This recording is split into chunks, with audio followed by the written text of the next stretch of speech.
ফাঁসির দড়িতে ঝোলার ঠিক আগ মুহূর্তে এক সাহাবী রাসূলুল্লাহ সাল্লাল্লাহু আলাইহি ওয়াসাল্লামকে এমন এক বার্তা পাঠিয়েছিলেন যা আসলে যে কোনো মুমিনের চোখের পানি ধরে রাখা অসম্ভব। তিনি হলেন হযরত খুবাইব ইবনে আদী রাদিয়াল্লাহু তাআলা আনহু। কাফেররা তাকে ধোঁকা দিয়ে বন্দী করে মক্কায় এক ময়দানে ফাঁসি দেওয়ার জন্য নিয়ে যায়। মৃত্যুর আগে খুবাইব রাদিয়াল্লাহু তাআলা আনহু কাফেরদের কাছে শেষ ইচ্ছে হিসেবে 2 রাকাত নামাজ পড়ার অনুমতি চান। অত্যন্ত ধীরস্থিরভাবে নামাজ শেষ করে তিনি কাফেরদের বলেন, আল্লাহর কসম, তোমরা যদি মনে না করতে যে আমি মৃত্যুর ভয়ে নামাজ দীর্ঘ করেছি, তবে আমি আরও লম্বা সময় নিয়ে নামাজ পড়তাম। এরপর জল্লাদ যখন তার গলায় ফাঁসির দড়ি পরাচ্ছিল, তখন আবু সুফিয়ান তাকে জিজ্ঞেস করলো, খুবাইব, তুমি কি চাও তোমার জায়গায় এখন মুহাম্মদ সাল্লাল্লাহু আলাইহি ওয়াসাল্লামকে ফাঁসি দেওয়া হোক আর তুমি তোমার পরিবার নিয়ে সুখে থাকো?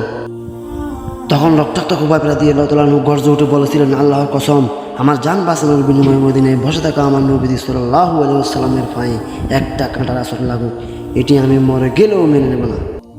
এরপর তিনি আকাশের দিকে তাকিয়ে আকুল হয়ে কেঁদে বললেন, হে আল্লাহ, এখানে আপনার নবীকে বিদায় জানানোর মতো আমার কোনো আপনজন নেই। আপনি আমার সালামটুকু মদিনায় আমার নবীজির কাছে পৌঁছিয়ে দিন। আল্লাহ তার সেই দোয়া কবুল করেছিলেন। ঠিক ওই মুহূর্তে মদিনায় বসা রাসূলুল্লাহ সাল্লাল্লাহু আলাইহি ওয়াসাল্লাম হঠাৎ সাহাবীদের সামনে বলে উঠলেন, ওয়া আলাইহিস সালাম, অর্থাৎ তার উপর শান্তির বর্ষিত হোক। নবীজি সাহাবীদের বললেন, কাফেররা খুবাইবকে শহীদ করে দিয়েছেন এবং জিবরিল আলাইহিস সালাম মাত্রই খুবাইবের সালাম আমার কাছে নিয়ে এসেছেন। নবীজি সাল্লাল্লাহু আলাইহি ওয়াসাল্লামের প্রতি সাহাবীদের এই অবিশ্বাস্য ও বেকুল ভালোবাসা আপনার হৃদয়ে ছুঁয়ে থাকলে কমেন্টে সুবহানাল্লাহ লিখুন এবং ভিডিওটি শেয়ার করে অন্য মুসলিম ভাইদের দেখার সুযোগ করে দিন।